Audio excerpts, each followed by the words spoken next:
르네상스 시대 이야기입니다. 한 수녀가 납치되는 사건이 벌어집니다. 이탈리아 피렌체에서 1444년에 벌어진 사건입니다. 이 믿을 수 없는 사건에 피렌체는 난리가 나죠. 또 놀라운 사실은 납치범이 수도사였다는 것입니다. 수도사가 수녀를 납치한 전대미문의 사건. 범인은 바로 피렌체 델 카르미네 수도원의 수도사 프라 필리포 리피였습니다. 천하에 둘도 없는 남봉꾼 수도사, 동시에 르네상스의 아름다운 꽃을 피운 화가 프라 필리포 리피의 이야기입니다. 15세기 이탈리아, 어린 나이에 고아가 된 필리포 리피는 피렌체 델 카르미네 수도원으로 보내집니다. 수도사가 되기로 서약을 하는 것이죠. 그런데요, 필리포 리피는 어린 시절부터 수도사들 말도 안 듣고 공부하기도 싫어하고 게으른 말썽꾸러기였어요. 자유분방한 성격이었던 거예요.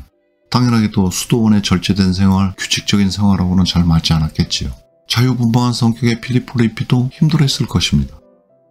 그러던 와중에 수도원의 수도사들은 필리포 리피가 그림에 재능이 있다는 것을 발견하게 됩니다. 골치 아픈 수도원의 문제아인데 미술에 재능이 있다니요. 얼마나 다행입니까? 그래도 먹고 살만한 재주가 하나 있으니 말입니다. 수도사들은 어린 필리포 리피에게 미술 교육을 받게 합니다. 그리고 미술을 공부하던 필리포 리피에게 결정적인 순간이 찾아옵니다. 바로 마사초와의 만남이었습니다. 피렌체 델 카르미네 성당에서 벽화를 그리고 있던 르네상스의 천재화가 마사초를 만나게 된 것입니다. 결정적인 순간입니다. 필리포 리피가 예술가로서의 삶이 시작되는 순간이었어요. 마사초의 작품에 단단히 매료된 필리포 리피는 거의 매일 틈이 날 때마다 마사초가 벽화 작업을 하는 현장을 보러 갑니다. 그리고 그 작품들을 보고 따라 그리면서 훈련을 하게 되는 거죠. 미술의 재능을 타고났던 필리포 리피는 하루가 다르게 실력이 늘었어요. 그리고 마침내 화가로서 능력을 인정받게 됩니다. 훗날의 사람들이 말합니다. 마사초의 영혼이 필리포 리피의 몸속으로 들어갔다. 마사초의 화풍, 원근법을 활용한 아름다운 공간 구성이지요.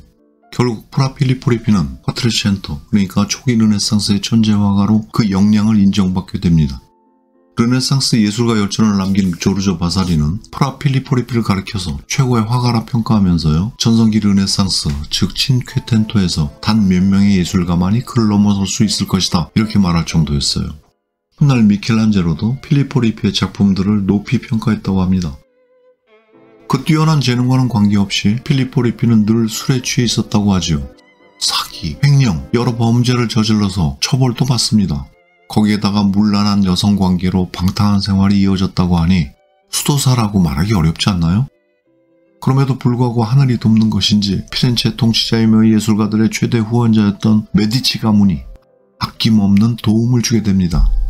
메디치가의 수장 코시모 데 메디치는 필리포 리피의 재능을 인정하고 아낌없는 후원을 하게 되는데요.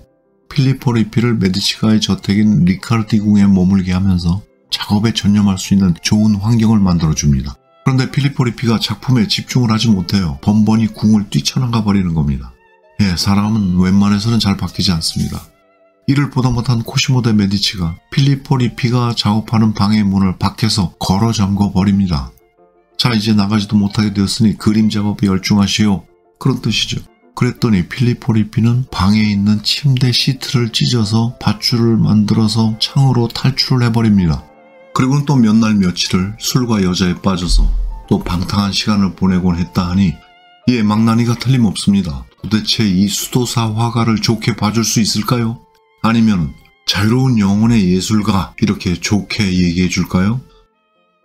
마침내 망나니 수도사 화가 프라 필리포 리피는 대형 사고를 치게 됩니다. 프라토에 있는 산타 마르게리타 수녀원의 수녀였던 루크레치아 부티라는 수녀를 사랑하게 된 것입니다. 그리고 자신의 감정을 주체하지 못한 필리포 리피가 그 루크레치아 부티 수녀를 유인해서 납치를 해버렸어요.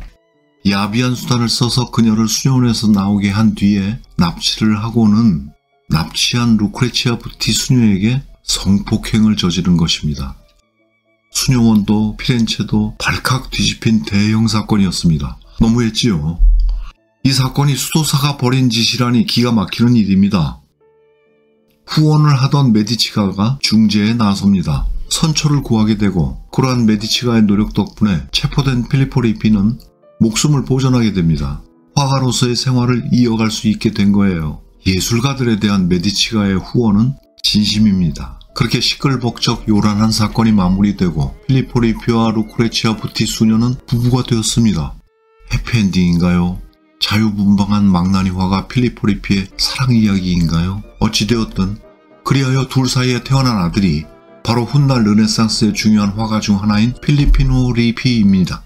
아, 그래요. 해피엔딩이네요. 프라 필리포 리피는 수도사로서 성화를 많이 그렸습니다.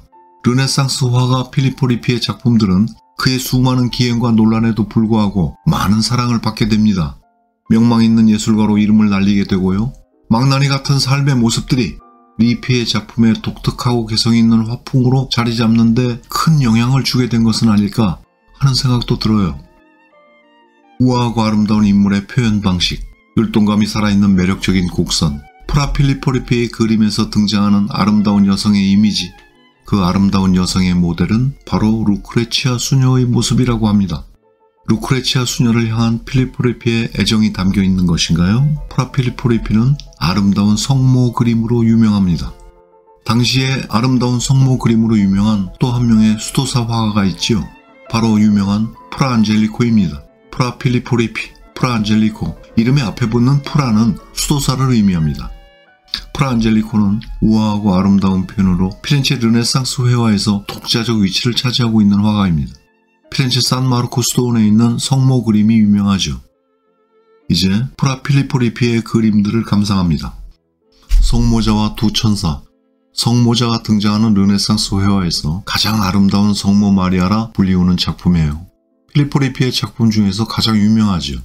산드로 보티첼리를 비롯한 수많은 르네상스 화가들에게 영향을 준 작품입니다.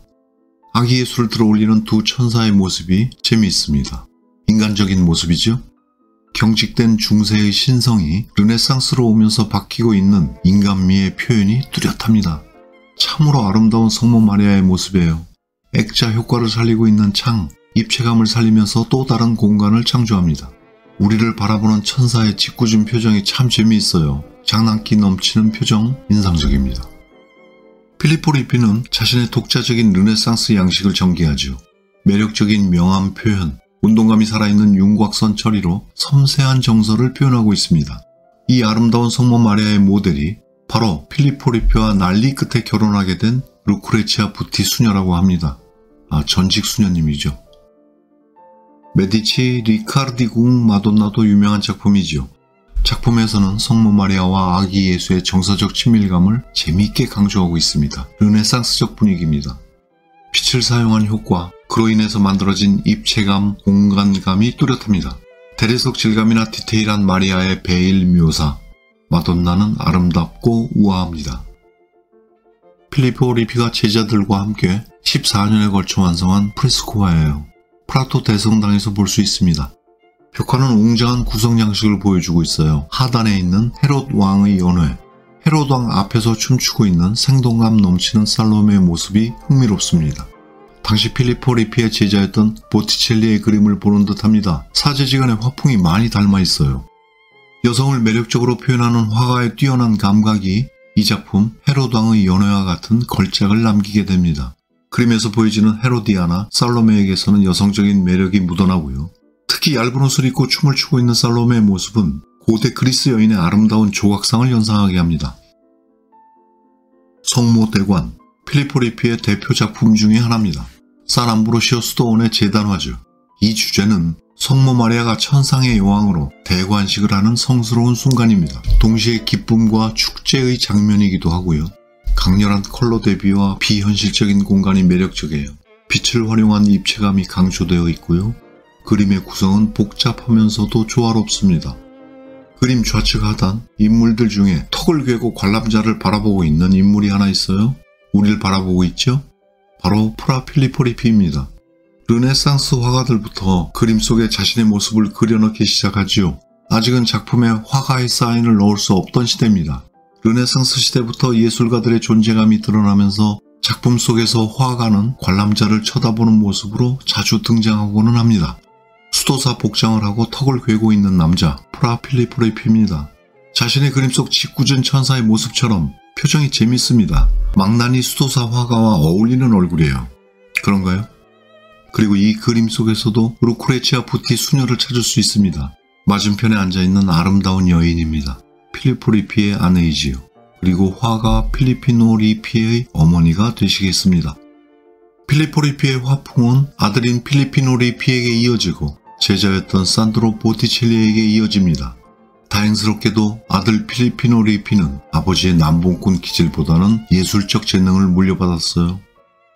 비너스의 탄생을 그린 산드로 보티첼리의 그림에서도 필리포 리피의 화풍을 만날 수 있지요. 매력적인 곡선으로 만들어내는 아름다운 여인들.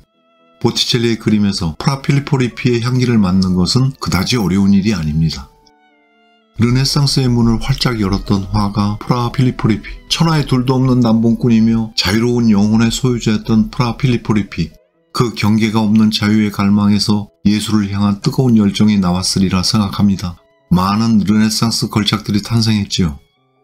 남봉꾼 수도사 화가의 이야기, 그러나 남봉꾼이란 단어를 지울 수 있을 만큼 아름답고 섬세한 매력의 작품을 남긴 르네상스의 천재 화가 프라 필리포 리피의 이야기였습니다.